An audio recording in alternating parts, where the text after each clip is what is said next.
Vamos ver se Kate volta. Vamos ver, deixa eu falar com ela aqui. Voltar. Ah, ótimo. Ah, deixa eu chamar ela de volta aqui. Visualizar. Trans... Oi, cadê a Kate? Estou Tá aqui. entrando. Caiu. Vamos encerrar direito essa história, né? Então, o que eu estava Vamos. falando, basicamente, era o seguinte.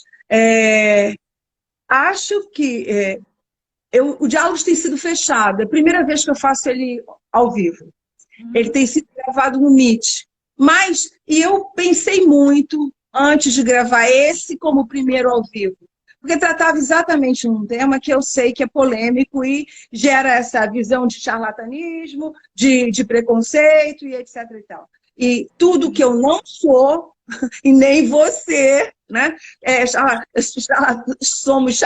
Trabalhar com charlatanismo, não é? E muito menos estamos tratando dessa questão como religião, não é? É uma fé cega e inabalável. Não é? O que eu acho é que a gente procura respostas, somos duas buscadoras de respostas, de métodos que possam ajudar a gente a responder melhor as técnicas tradicionais que muitas vezes não funcionam nas organizações sozinhas. Elas têm valor, muito valor, mas precisam incorporar as dimensões sutis, que têm a ver, que geram os nossos comportamentos.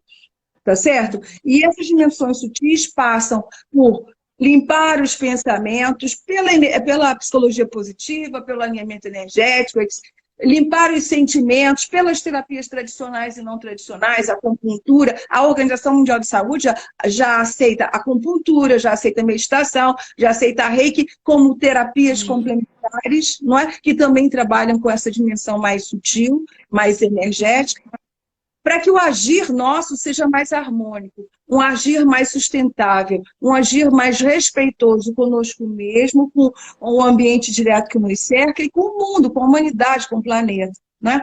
E aí, Kátia, eu vou passar a palavra para você se despedir, para você agradecer a sua presença. E se alguém quiser fazer perguntas, né? Estou vendo assim, a Joana está perguntando, queridas, como se produz a harmonia? Vivendo. A Joana quer a fórmula mágica. Joana, mas é super importante, né? A sua pergunta, eu acho que é o grande anseio, né, do ser humano, é estar em harmonia, viver em harmonia, e é o nosso desafio constante, né? Eu acho que a primeira coisa de viver em harmonia é encarar a realidade como ela é. Né? É olhar a realidade como funciona. Às vezes também a gente está nas empresas, nas organizações, sofrendo porque a gente está teimando com o sistema, porque a gente está brigando com as coisas funcionam, né? Ou a gente está brigando com a gente. Então, a harmonia começa primeiro na gente, e é muito bom falar, né? Eu não falei, o alinhamento energético, quando você vai fazer para uma empresa, é lógico que quem representa essa empresa, né, é o sócio proprietário, ou os sócios majoritários, ou os donos, né? E a o liderança, recomendável é que primeiro ele faça o alinhamento, né, pessoal dele como líder. Então, eu acho que a harmonia começa interna, né? Na nossa compreensão com como a gente funciona, com as nossas guerras internas. Né? A filosofia oriental já fala isso, os mestres orientais já falam isso. Né? Acho que a psicologia é isso. Temos conflitos internos e como é que a gente olha para eles. E essas terapias complementares, elas vêm auxiliar também a trazer esse olhar do que está invisível, no inconsciente, reverberando, né? No meu sentir, no meu pensar, no meu agir, que eu não sei nem o que está acontecendo comigo. Então, a harmonia passa por autoconhecimento, autoconsciência e entender a conexão com a divindade. E autorresponsabilidade. Sim. Não é do outro, é responsabilidade minha buscar ampliar meu autoconhecimento, ampliar minha consciência e ajudar a quem estiver próximo a fazer o mesmo, se possível, quando possível, no momento que seja adequado, eu acho. E a harmonia não é uma vida plana. A vida é movimento, é vibração. Portanto, a vida é um processo de aprendizagem, e esse processo de aprendizagem todo dia traz desafios, porque é a superação desses desafios que nos faz desenvolver. Agora, a gente pode lidar com eles de uma forma brigando com o desafio, não é? E aí a gente tem dois problemas, o desafio e a briga com ele, a briga interna com ele, ou acolhendo, como você está dizendo, para poder lidar com ele do melhor modo possível, não é? Cada dia melhor. Quando eu falo encarar a realidade, é justamente isso, assim, porque nós somos levados até a catalogar sentimentos de ruins.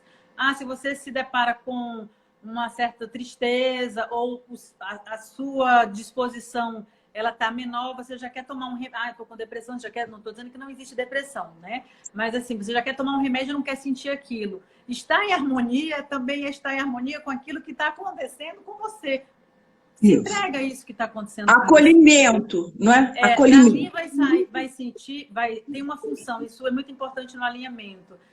Não brigar com a sua raiva, não brigar com a sua tristeza. A sua tristeza tem uma função. Aliás, eu quero deixar uma dica aqui, né, de filme, que é aquele filme que fala das emoções, que agora deu... Da vida, aquela da mente? Da mente, Divertidamente. Divertidamente, né? isso. Se você for assistir, você vai ver, a alegria, ela queria aparecer, ela queria estar dominando. Até ela chegar à conclusão que ela alegria, precisava, para ela existir, ela precisa da tristeza. E a tristeza tinha uma função, que era ir atrás das memórias todas da protagonista, né? Então, às vezes, você está num momento triste da sua vida, você não vai se afundar o ano inteiro na tristeza, mas vivencia aquilo e pergunta o que aquela tristeza tem para te falar. Né? Ela tem uma função, ela traz um ensinamento. Acolher então, não é se acomodar. Acolher é acolher, refletir, aprender com aquilo e seguir. Acomodar é ficar preso naquela situação, não é isso. São coisas diferentes. Então, estar em harmonia, eu me lembro quando eu voltei da Índia, Fátima, foi em 2011, aí os colegas no trabalho da Procuradoria, eu sempre fui assim, muito falante, muito, digamos assim, crítica, né, polêmica, aí eles falavam assim, Catarina agora voltou zen da Índia. Olha, não se enganem. Zen é justamente aquela pessoa que entra em ação, agora mais do que nunca eu sei quem eu sou e o que eu quero, se cuidem. Então, a gente faz esses estereótipos, né? Ótima pergunta, tá, Joana? Que harmonia, como a Fátima, né, trouxe, às vezes tá tudo em paz, não tem nenhum problema, não. Só quando a gente morrer, tá? Que vai ter lá exatamente um túmulo, né? Mas enquanto a gente está vivo, a gente está sentindo, pulsando, né? E se entregar a isso. E às vezes a harmonia está...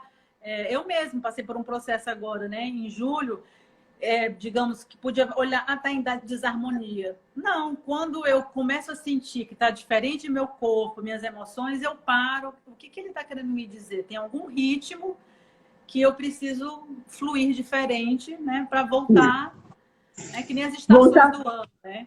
Voltar para um ritmo mais harmônico. Então, assim, é isso. Adorei participar. A gente fala demais, a gente tem muita sintonia. A Fátima, assim, é um presente na minha vida que eu ganhei lá na formação em coach. De nada serviu, lógico que isso tudo serviu muito, né? Foi conhecer a Fátima, que ficou essa amizade, essa pessoa vibrante, né? Que eu me inspiro também, porque não existe aposentadoria para ela, não existe idade, ela tem essa jovialidade, essa energia, né? Criativa, que realmente é uma locomotiva, né? E é muito bom ter você na minha teia de vida. Gratidão pelos convites. Então, eu também, Cássio, estou muito feliz com a conversa que tivemos.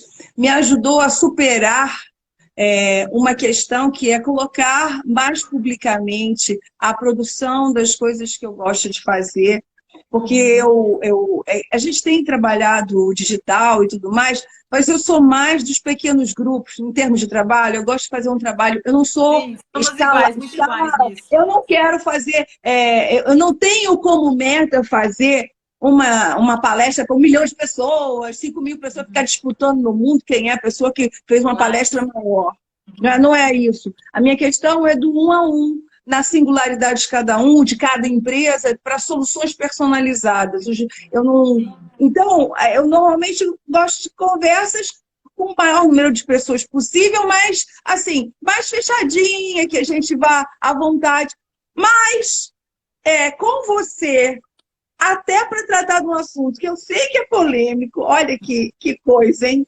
Eu resolvi fazer online.